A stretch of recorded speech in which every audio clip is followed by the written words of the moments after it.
What's up, ladies and gentlemen of YouTube? Boogie2988 coming at you live once again through the power of the internet. And it's been about 3 months since I've done one of these, but yes, it's another rambling video. If you're new to this concept, what I tend to do here is I just tend to ramble on about life, the universe, myself, my health, the YouTube channel, everything that's just interesting to me. And I really enjoy making these videos, and a lot of people really enjoy them. Some people watch exclusively the channel for these videos, which makes me feel especially bad for having taken some time off from doing it. I guess the last one was probably the end of January, so it's been a good while. But a lot of stuff I want to talk to you about today. We'll talk about some health stuff. We'll talk about this whole YouTube crisis. We'll talk about money a little bit. I know everybody loves to talk about that. And then religion and politics. Not just kidding. But let's start off with a bit of a health update here. A very smaller one. You guys remember I fell in January, ended up doing a lot of damage to my butt. Well, the good news is my butt is about 90% healed. I had a huge hematoma back there that just refused to heal, tons of bruises. I was stuck in bed for a few weeks trying to heal myself. Well, it's mostly healed. Doctors are telling me this last 10% could take months, if not years, to heal, so I'll probably always be a little uncomfortable when I'm sitting down. Because that hematoma will not fully go away. And there's a risk that I'll develop lymphedema back there during this healing process. But so far, so good. It's mostly just fairly uncomfortable. That really threw the channel for a big loop, though. We were having some serious issues in January, February, and beginning of March. And by the middle of March, everything is fully recovered. And now the channel seems to be stronger than it's been in a really long time. A lot of that, I think, had to do with the fact that I finally got a YouTube contact, and that YouTube contact has allowed me to really discuss things with him and get a better view as to how YouTube probably sees the problem, and allows me to do a better job of just bringing you content the way that you want it brought to you. I've been trying to make big changes in the thumbnails, and I don't know if I'll do one with this one, but for the other videos, like the gaming news series that I've been working on, I've been trying to be consistent with my content and creating decent weekly shows like the gaming news stuff, all of that different stuff, just a whole brand new strategy. It seems to be working off. You guys seem to be really enjoying the content. And I know we lost quite a few people as we made that transition. That's always going to happen, but I'm so glad somebody's watching. That's all that really matters is somebody out there is watching, and hopefully we have a good connection together, and hopefully you'll be enjoying this video. But now that does lead into the whole YouTube crisis right now, with advertisers pulling out of YouTube, and there's just not much money left to be made for YouTubers right now, which sucks.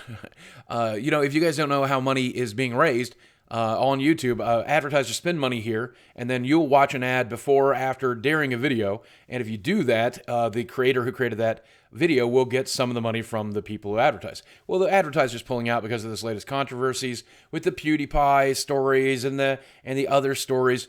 There's just not much inventory to be had. So you're probably seeing a hell of a lot less ads, which make it a better experience, but that means the people you're watching are making a lot less money.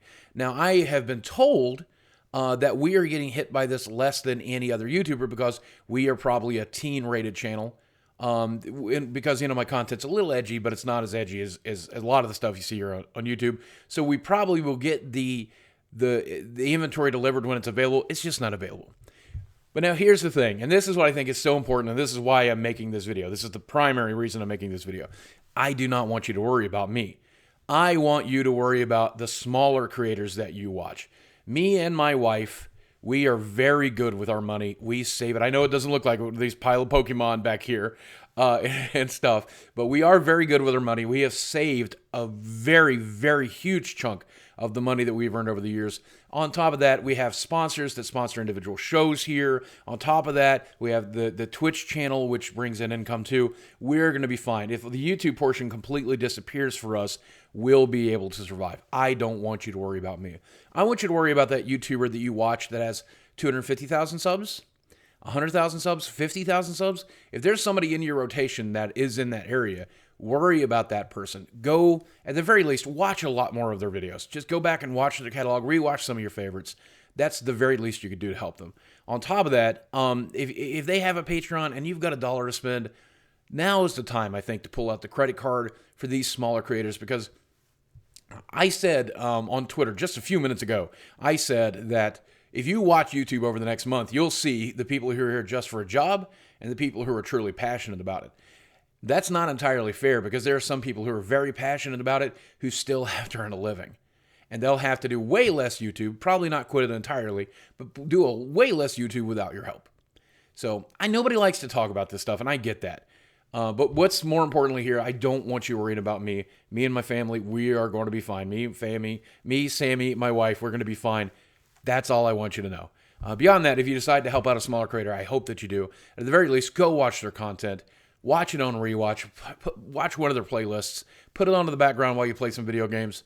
Do some good for some people to help shake out these very scary and weird times. A lot of people have been on to me about my philosophy when it comes to these scary, weird times. Oh, Boogie, YouTube shouldn't be a job. Well, it clearly is.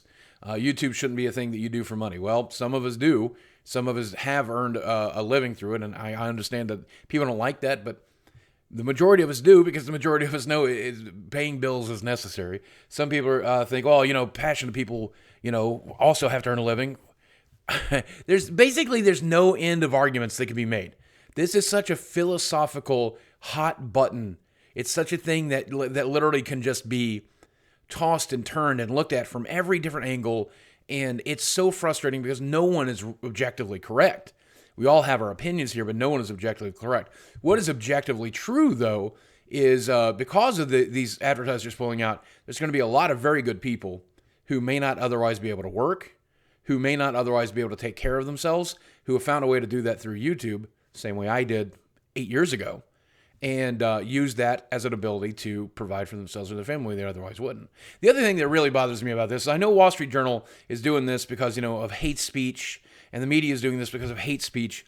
One of the things that really drives me crazy about all of this is the victims of those hate speech also now have lost hundreds, dozens, at least a few YouTube channels, people of color, people who are victims of that kind of hate speech, people of diverse walks of life who have just now begun to find their way here on YouTube. You just got fired by the people who are swearing to protect you. That's the one that really gets me. That's the one that's keeping me up at night. I don't know if you worry about this. I don't know if you keep this up. It keeps you up at night. I don't know if you're one of those people that just worries about people a little bit, or one of those people that worries about people a lot like me, or worries about people not at all. I don't know.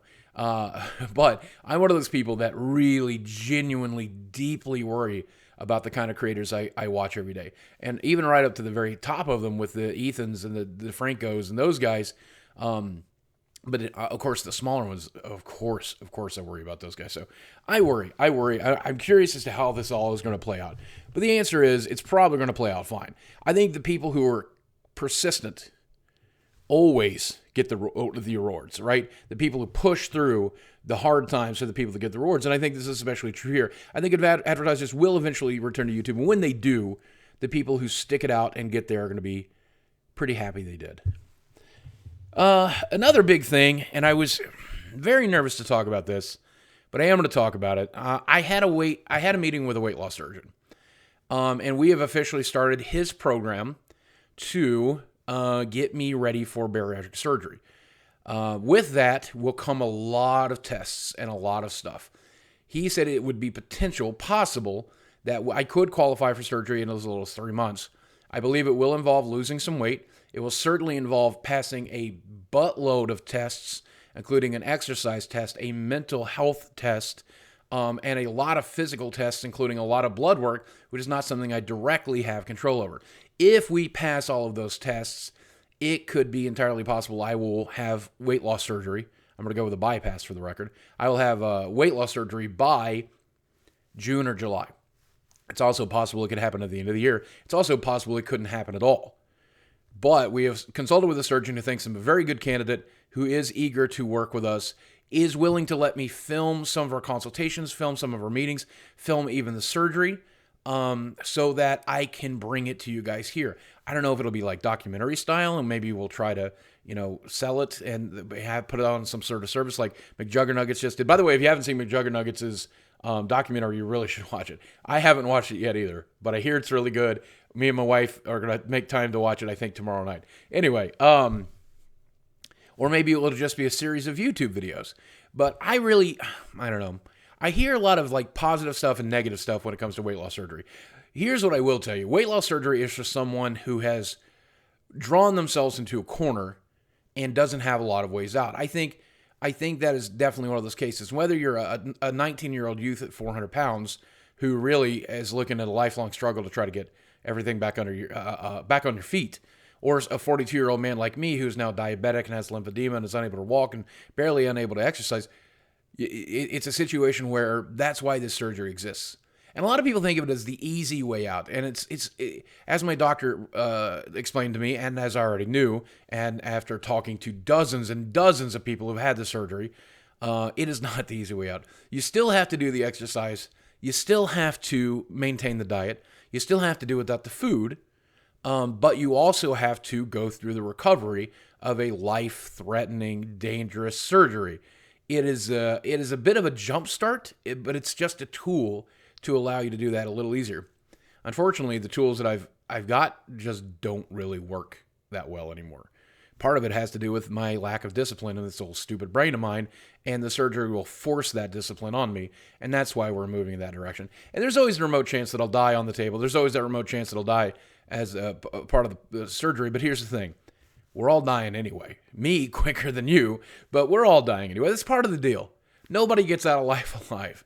I've had a really good run. If it ended today, I would be very satisfied with the run I've had here. I know you would miss me, and I would miss you if that's something you're able to do after you're dead. But other than that, I mean, I've had a pleasant run these last few years with YouTube and sharing content with you and meeting you guys and spending the time with my wife and my dog and playing the video games I always wanted to play and travel the country and speak at events and just get to meet people and do stuff. It's everything I ever wanted as a kid. It was everything I ever wanted as a teen. It's everything I wanted as an adult, and it's everything I want now. So if it had to end tomorrow, these last few years would have easily been worth it. But the doctor says that I could add, quote, decades to my life. And I'm 42 now. Maybe I can make it to 62. Wouldn't that be swell? I think that would be really fun. Of course, then I would really need YouTube to start paying back out. I would need that YouTube ad revenue to start coming back in if I'm going to live to 62 YouTube. So call me. Let's work on that. Here's the thing. A lot of bad news going on in the world right now. A lot of scary stuff going on right now. And it's easy to focus on the scary and the big and the broad and the terrifying. But I always try to look at things in a positive light. I always try to look at the good stuff. I always try to look at what is going right when things are going wrong. And there's so much beauty in the world, so much good stuff in the world, so much happiness in the world that you and I get to share every day, including this brief moment in time in which we get to make it all the way to the end of this video. And I feel like it's so stupid to throw away all that good to focus on the bad. I'd rather focus on the good and let that bad do what it needs to do. You know. Let it work itself out as best we can. I'll help if I can. If I can't, I'm going to focus on all of this fun stuff. And I hope you guys are doing the same. I think that's going to be it for this week. I really love you guys. I hope to do more of these soon. I really do love you guys. I really do appreciate everything you've done for me. Thank you for changing my stars. Thank you for changing my life. Now, please get out there and do that for some smaller YouTubers who really need your help right now. Go pick somebody and hit play and start watching stuff. Maybe it really is time to start doing some sort of shout-out system or something for gaming channels. If I do something like that, we'll use like Google Docs for a submit form or something like that. Feel free to recommend channels in the description box below. That works as well. It's entirely up to you. But as usual, guys, thanks for watching. I love you very much. I'll speak with you again soon. And you thought I was going to forget a keyword. The keyword is time. What time is it where you live? Do you have time to spend watching videos? Do you have no time because you're working too hard? Let me know in the comments section below, and I'll know you made it all the way to the end of this video, which ended in some amount of time. 13 minutes, 14 minutes. 14 minutes, I bet. See ya.